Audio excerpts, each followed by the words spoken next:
Esses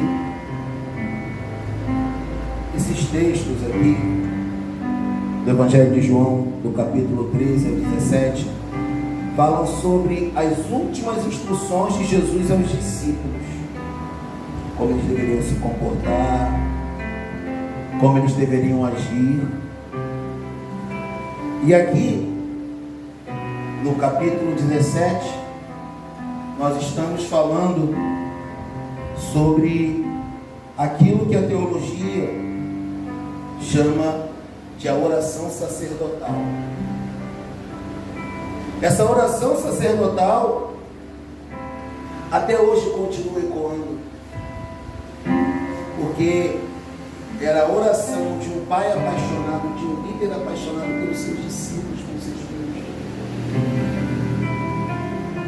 E nesse texto que vamos ler, onde falaremos sobre os atributos da unidade, Jesus nos dá lições preciosas a respeito daquilo que a unidade gera.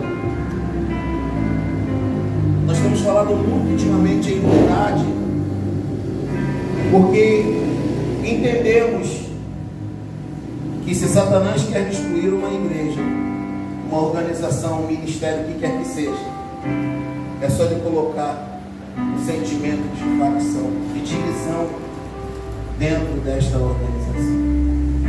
Então temos lutado por unidade e comunhão, temos lutado por união e unidade, para que aconteça isso aqui que o Senhor Jesus diz no capítulo 21, para que todos sejam um, como tu, ó Pai, o és em mim, e eu em ti, que também eles sejam um em nós, para que o mundo creia que tu me enviaste. A Deus toda a honra, toda a glória e todo o louvor. Senhor, eu me escondo atrás da tua palavra, me prostro aos pés da tua cruz, para que tu me inspires e fale ao coração do seu povo, me oriente e me dê a direção que tu queres para esta mensagem. Em nome de Jesus, amém e graças a Deus. Você pode se sentar dando glórias a Deus? Glórias a Deus. Irmãos, aquilo que o ser humano tem buscado, Jesus ensinou nesta palavra, para que todos sejam um. A questão do ser um, já falamos aqui em uma outra mensagem, não significa unicidade de pensamento ou de opinião. Não significa unicidade de escolhas. Significa que teremos os mesmos pensamentos, os mesmos sentimentos e as mesmas ações que Jesus. Quando Jesus diz para que todos sejam um, Ele não quer saber se uns creem que o Espírito Santo continua agindo hoje, enquanto outros não creem. Ele não fala sobre as guerras que existem entre calvinistas e arminianos, entre cessacionistas e continuistas, etc, etc, etc. Não. Ele está falando para que todos sejam umas questões essenciais, melhor dizendo. Jesus veio a este mundo para nos salvar. Ele era Deus, mas ele esvaziou-se de si mesmo e tomou a forma de homem. Então ele veio a este mundo, viveu. A Bíblia diz no capítulo 4 do livro de Hebreus que tudo aquilo em que nós fomos tentados, Jesus também foi tentado, sem pecado. Se nós somos tentados em qualquer área das nossas vidas, é preciso que saibamos que Jesus também foi tentado. Se somos tentados na questão financeira, Jesus foi tentado na questão financeira. Se somos tentados na questão sentimental, Jesus foi testado na questão sentimental. Se formos tentados na questão ministerial, Jesus também foi tentado nas questões ministeriais. Diz o texto, Hebreus 4,12, que ele, em tudo como nós, foi tentado, mas sem pecado.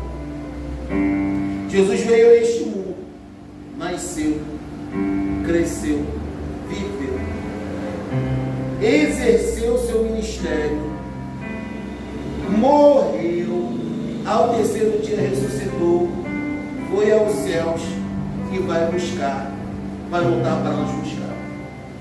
É nisso que devemos ter unidade de pensamento. No restante, no que é acessório,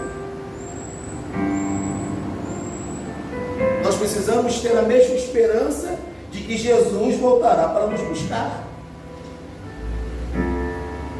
Agora, se alguns dizem que já vivemos na tribulação ou não, que diferença isso faz? Que diferença isso faz para um morador de rua, que ainda hoje não teve a sua refeição e está esperando alguém como Jesus ir lá visitá-lo? Que diferença faz isso para uma mãe que espera que seu filho chegue em casa são e salvo? Que diferença isso faz para um pai que espera que seu filho tenha um encontro real e verdadeiro com Jesus? Que diferença isso faz? Se já estamos no milênio ou não, ou qualquer coisa do tipo, isso não faz a menor diferença. O que faz a diferença é que nós sejamos um, como Cristo é em Deus e Deus é em Cristo. Se nós formos um em Cristo e em Jesus, o mundo vai acreditar que Jesus realmente veio. Jesus está falando aqui sobre evangelismo. Quando os nossos filhos, Senhor, quando os nossos servos forem um, o mundo vai acreditar que o Senhor me enviou. O nosso evangelismo é tão ineficaz porque estamos divididos entre nós mesmos. A gente comete a loucura, a sandice de tentar corrigir o ministério dos outros quando o nosso está destruído, está todo escangalhado.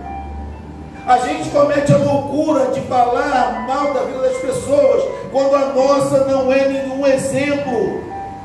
Jesus está falando, quando o mundo vê a unidade neles, eles vão crer que o Senhor me enviou.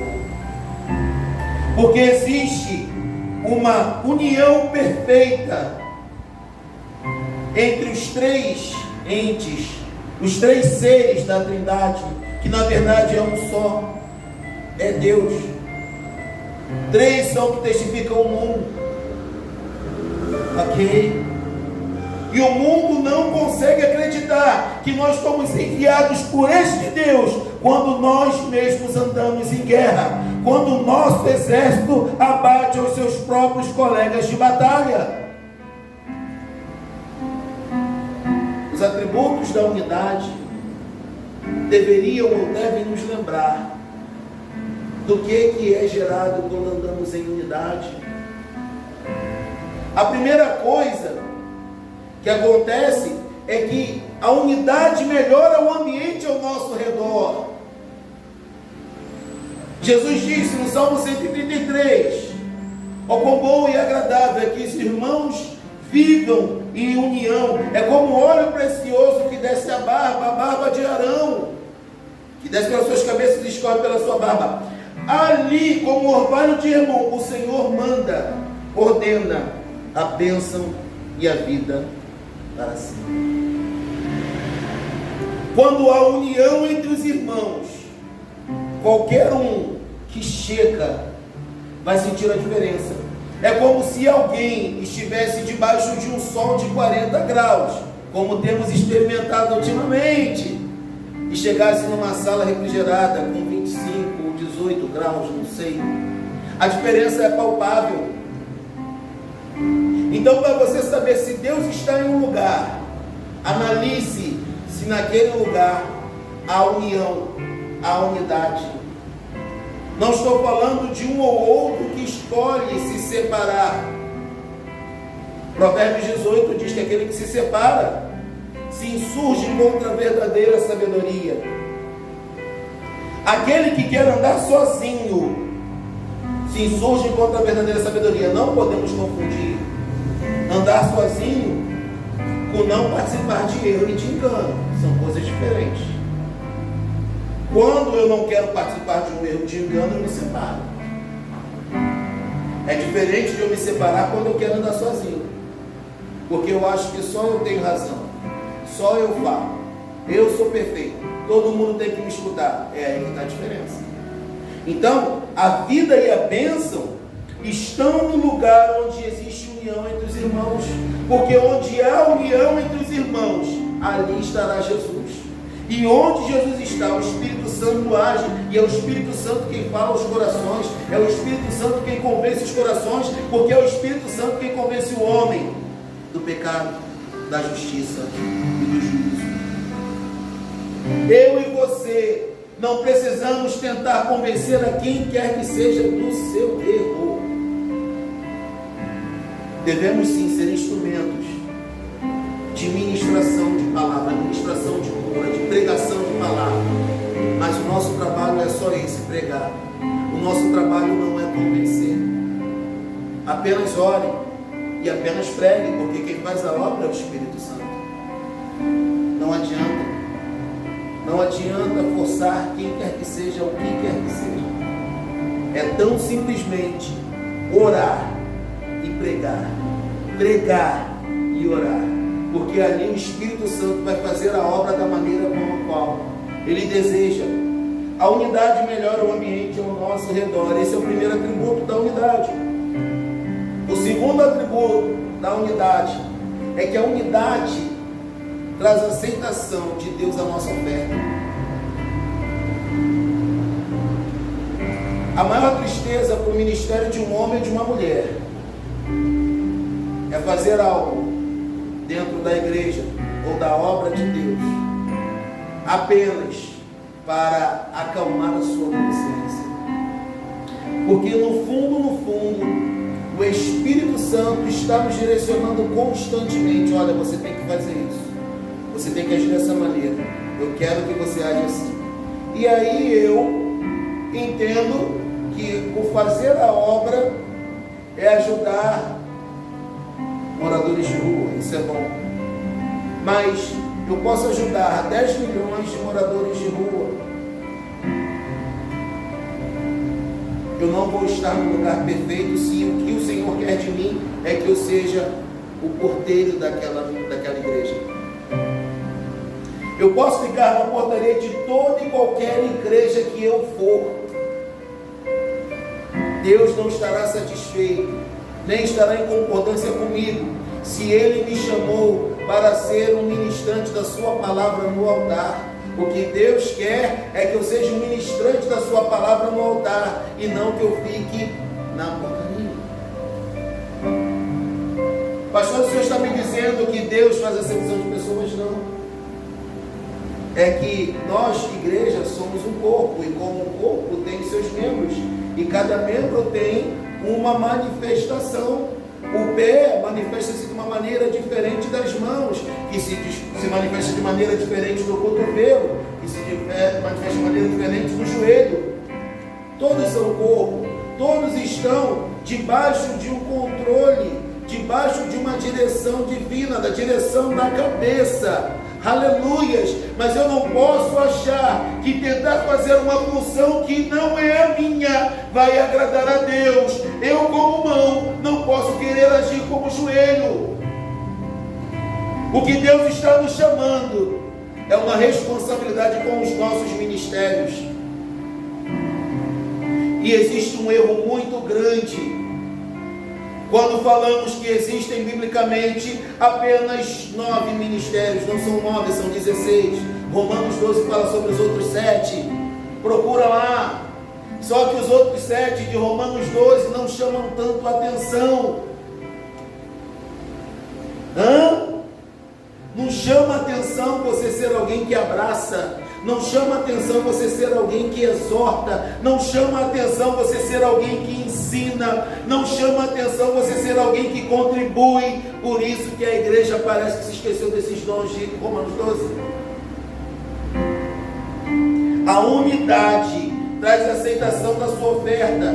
Por quê? Porque a oferta que não é dada com o coração puro, ou uma oferta que não é dada com uma mente consciente, não é aceita por Deus. Foi por isso que eu te disse, você pode alimentar 10 mil moradores de rua e estar fora do seu propósito. Se o seu propósito é estar numa portaria, ali você vai manifestar o seu ministério. Ei, querido, muitos de nós foram ensinados que nós fomos chamados a esquentar bancos, a fazer parte de uma plateia. Ei, o culto de uma igreja não é ministrado pelo seu pastor, o culto de uma igreja é ministrado pelo povo. A qualidade de um culto de uma igreja é ministrado pelo seu povo, mesmo que essa igreja tenha apenas 2 membros. Porque se existem 2 membros que estão fluindo naquilo que Deus chamou, Deus está aceitando.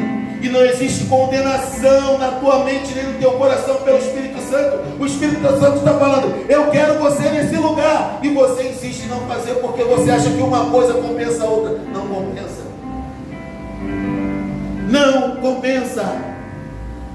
Nós estamos nos enganando.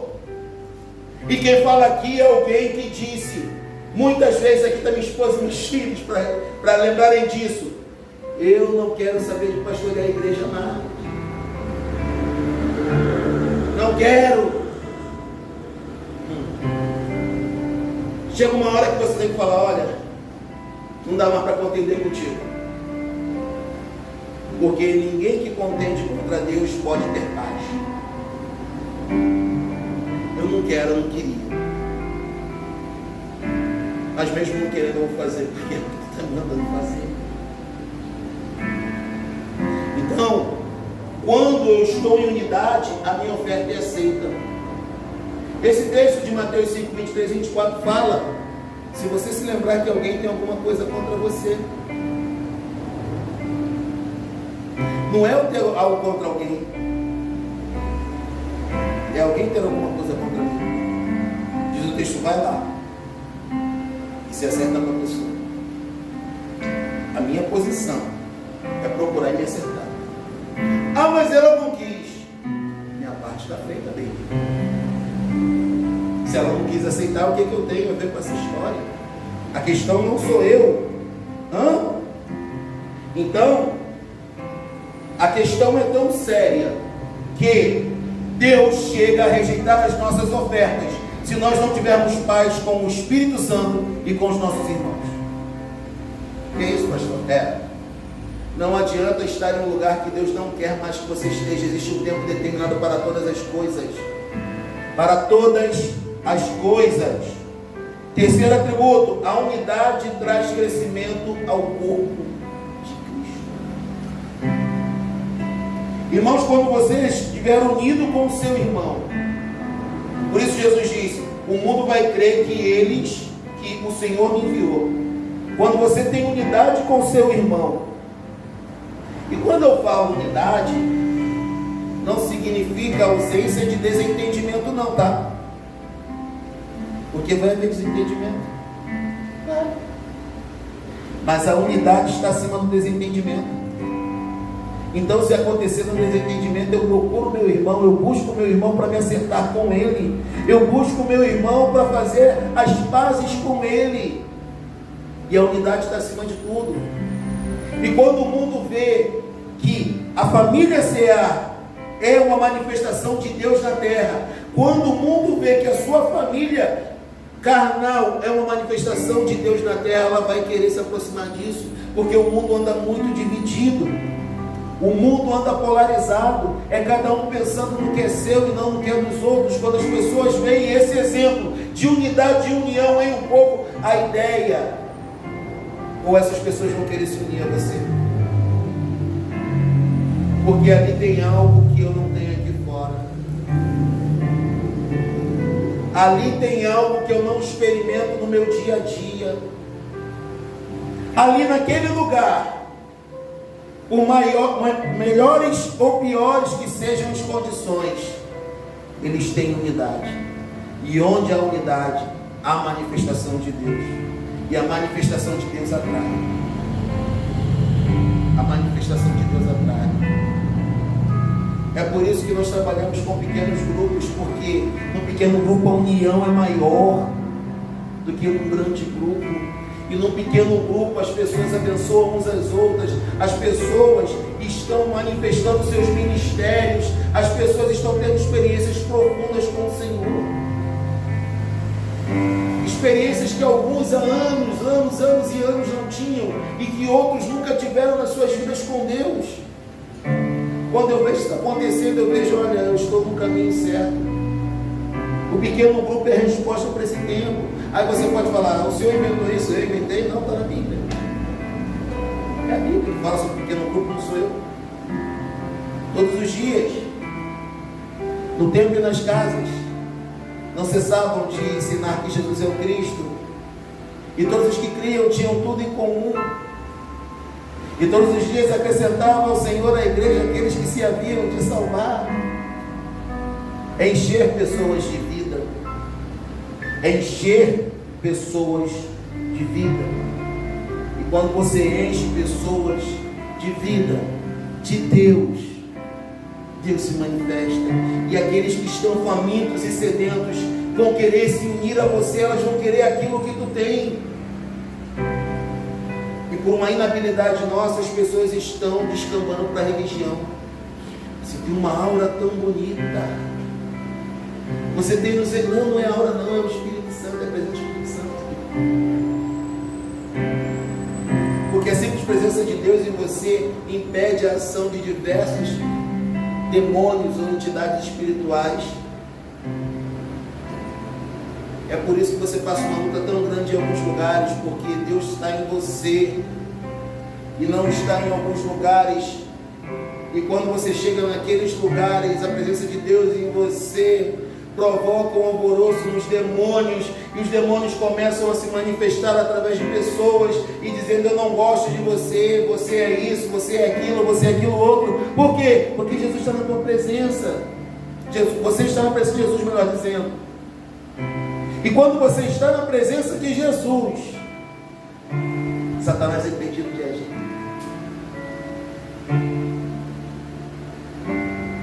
E quando Satanás é impedido de agir, ele rapidamente quer retomar o controle daquilo que ele acredita que é dele.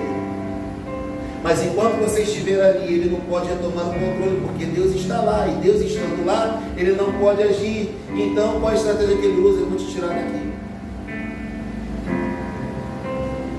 Sai daqui. Eu não quero você aqui.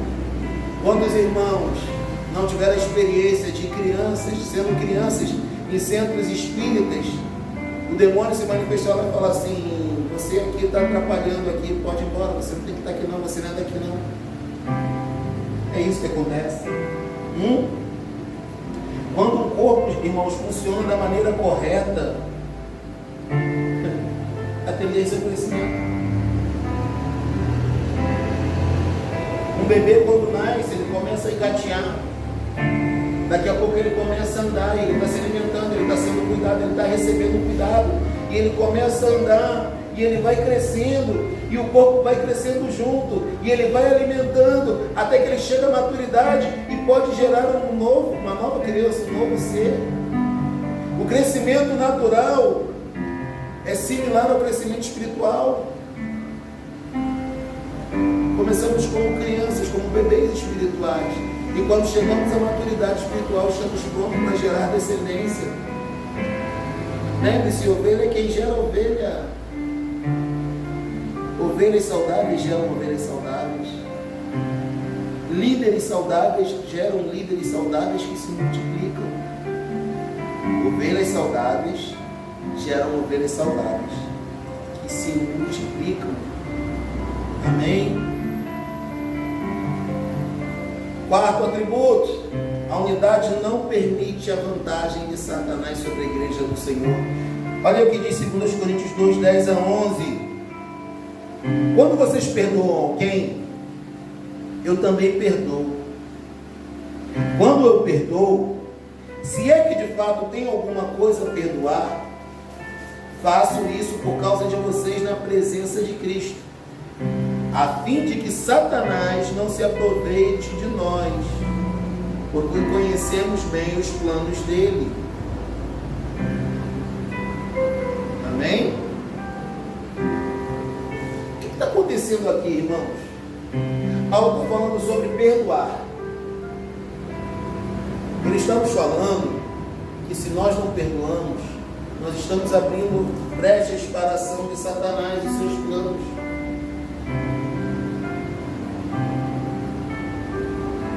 Agora, se nós perdoamos, ele é quebrado.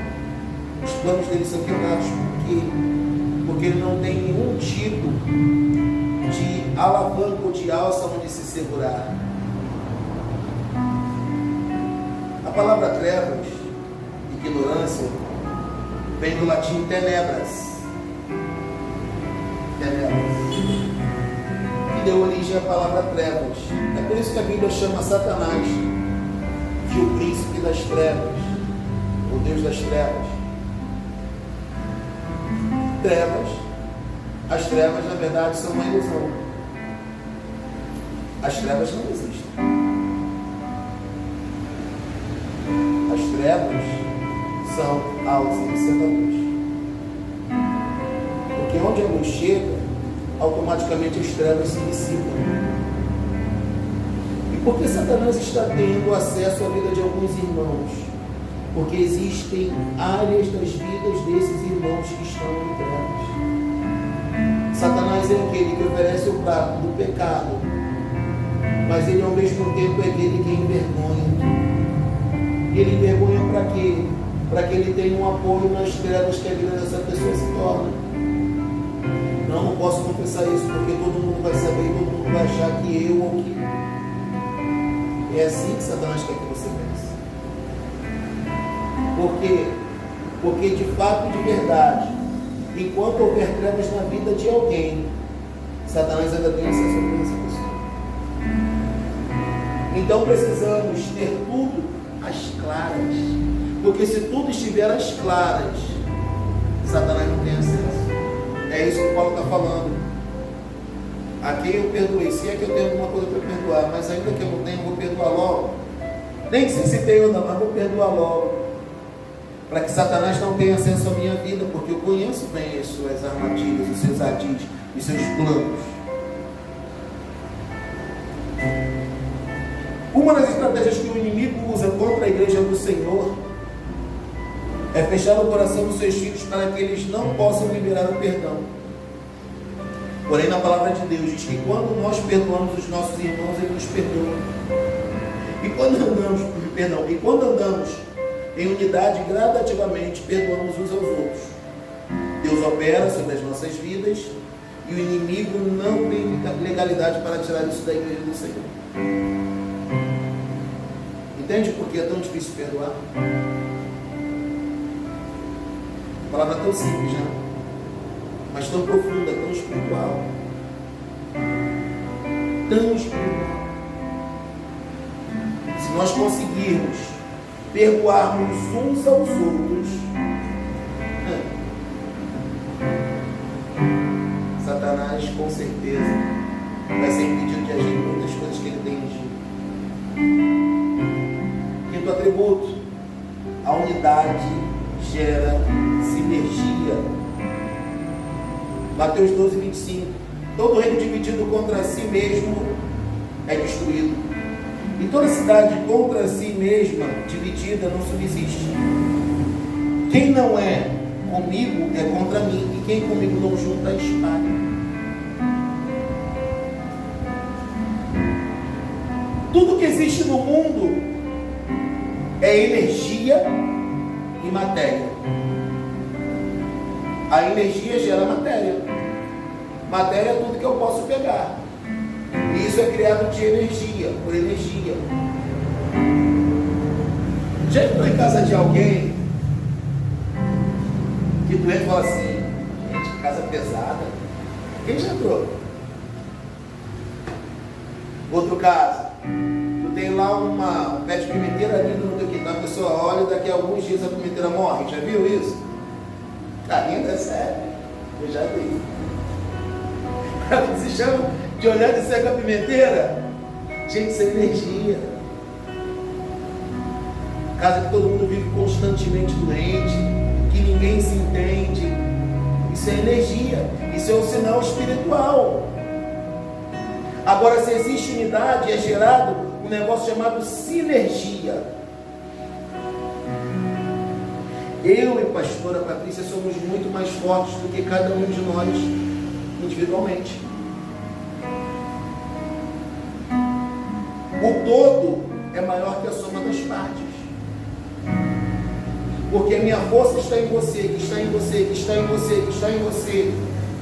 Eu não estou sozinho quando eu ando em unidade, eu estou unido a você. Então, quando eu estou unido a você, eu sou muito mais forte. Os juntos somos mais fortes, porque juntos nós podemos muito mais.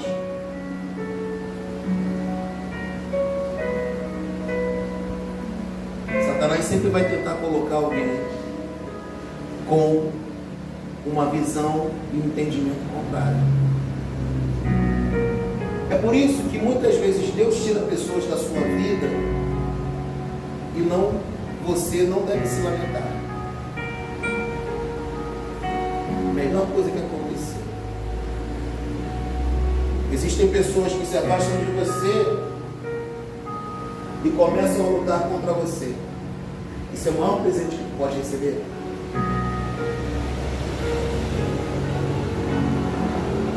Porque é melhor o inimigo aberto do que o falso amigo, sabe? E no fundo, você sabe quem é teu amigo de verdade e quem não é. Você sabe, não sabe? Amigo! Tem uma piadinha aí que diz que o som que o cachorro emite é o latido. Gosta?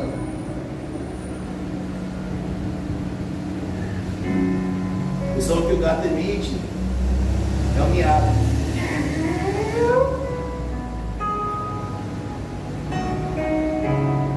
E o som da cobra é amiga. Querido, dá por mim. Pior do que o inimigo declarado é um falso amigo. Gente, e a gente, olha, não acredite, não pense que você não é alguém crescido e maduro espiritual. Que você sabe exatamente o que essa pessoa está fazendo, mas não toma atitude que quer tomar. Porque Deus não permite. Essa semana falaram mal de uma pessoa para mim, dentro do trabalho, eu falei assim, eu vou mandar embora, não sei o que, vou fazer, vou acontecer. Aí uma pessoa falou assim, não esquenta não, cara, a pessoa assim mesmo quer sozinha, não faz nada não. Não faz nada não. Deixa. Então, a gente precisa entender que a unidade gera sinergia. A unidade gera sinergia. E por fim, a unidade traz poder ao nosso ministério. Olha aí João 13, você está em 18, vamos em 13. Esse versículo aqui, como se diz, a porca torce o rabo. Já estamos terminando.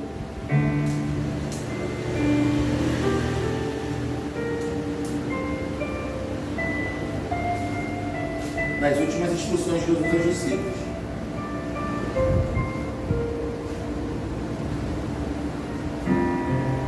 João capítulo 13, esses dois versículos são muito fortes. Versículo 34 diz assim: um novo mandamento vos dou, que vocês amem uns aos outros, como eu amei a vocês, que também vocês uns aos outros me amem. Nisto todos conhecerão que são meus discípulos, se vocês amarem uns aos outros.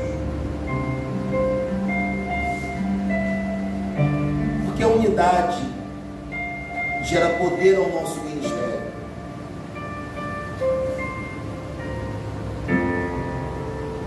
Porque não é mais amar ao outro como eu me amo. Na medida que eu só posso amar ao outro se eu me amar. Amar a Deus sobre todas as coisas e ao próximo como a ti mesmo. O grande mandamento. Então eu só posso, em tese, amar ao outro, eu só posso amar a Pâmela se eu me amar. Porque se eu não me amo, eu não amo a Pâmela. Óbvio. Não é verdade? E o Senhor não pode me cobrar nada, porque isso está no meu domínio. Eu só posso dar aquilo que eu tenho. Então, se eu não me amo, eu não estou obrigado a amar a ninguém. Se eu me amo no nível 1, eu só posso amar aos outros no nível 1. Isso depende de mim. Mas Jesus, a porta já é estreita, né? Jesus estreitou mais ainda. Falou assim: ei, não é amar ao outro como você se ama, é amar o outro como eu amo a você. Aí estreitou, porque depende de outra pessoa e não de mim. Viver o Evangelho é viver quase a perfeição sem ser perfeito. Está entendendo o que é isso? Viver o Evangelho é viver a perfeição sem você ser perfeito. Como é que eu posso isso? Só com a ajuda do Espírito Santo. Ou seja, eu tenho que amar aquela pessoa da maneira que Jesus ama. Então eu tenho que ter os olhos que Jesus tem para aquela pessoa. Eu tenho que ter o coração que Jesus tem para aquela pessoa. Os louvores lá da nossa conversão, né, Pâmela? Dá-me um coração igual a teu. Pedimos mais 1000 vezes porque está estreito. Hã? Amar ao outro como Jesus ama.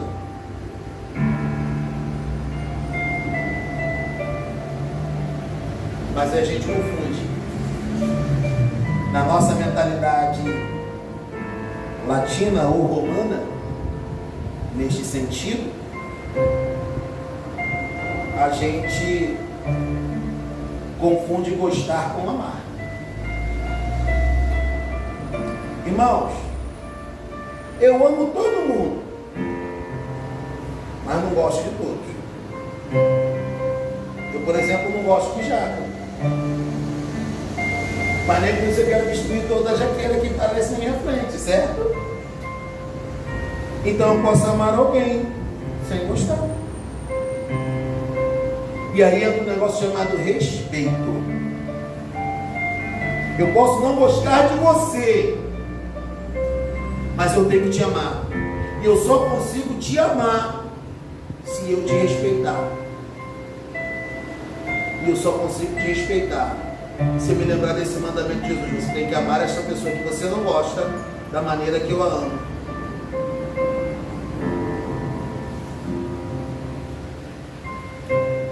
Fácil, né? Fácil, não é fácil? Assim, vai. Não importa.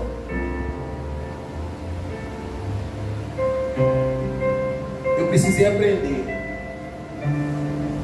que tudo aquilo que eu não gosto em você, eu preciso corrigir em mim. Porque o defeito que eu vejo em cada um de vocês é o defeito que eu tenho. O defeito que eu estou vendo em vocês é o defeito que eu tenho. Porque eu só consigo ver na outra pessoa algo segundo a minha ótica, algo segundo a minha psicologia. Falando em psicologia, Rose que entende disso, lembra e sabe o que é o espelhamento ou o projecionismo. Não é? Eu vejo nos outros exatamente aquilo que eu sou. Sabe o marido que desconfia da mulher 3x4? Se a mulher está arrumando algum caso na rua, não sei o que, não sei o que, não sei o que lá, pode ter certeza, irmão, que ele está com um monte de mano na rua. Afinal de contas, a melhor defesa é o ataque, né? fulano é carnudo, fulano é isso, fulano é aquilo. Não, é você que está vendo isso nele. Se teus olhos forem bons, todo o corpo terá luz. Todo o corpo terá luz. O que você está vendo nos outros é um reflexo de quem você é. A gente quer cobrar perfeição nos outros, mas a gente não é perfeito. A gente não é perfeito. Então, isso confere poder ao nosso ministério. Por quê? Porque eu amo, edifico e exorto aquela pessoa, independente de eu gostar dela ou não. Isso fala sobre renúncia. Eu acho que Deus mandou botar o nome nessa igreja de comunidade renúncia por isso, sabe? Eu sempre me lembro dessas coisas. Renúncia, renúncia, renúncia, renúncia, renúncia. Para seguir Jesus tem que renunciar, irmãos, não tem jeito. Então esses 6 atributos que a unidade traz vão nos tornar poderosos nesta terra, principalmente espiritualmente. E para finalizar, eu quero te lembrar que toda e qualquer ferramenta de gestão, de organização, de liderança, etc, que você vê por aí, não é o pastor falando, é o economista, é o estudante de desenvolvimento humano, é o coach de alta performance falando, e também o servo do Senhor, o Filho de Deus.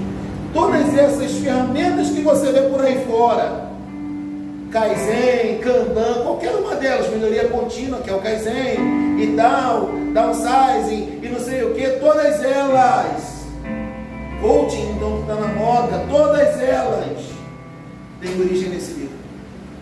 Está tudo aqui. Está tudo aqui. Esse livro traz poder ao meu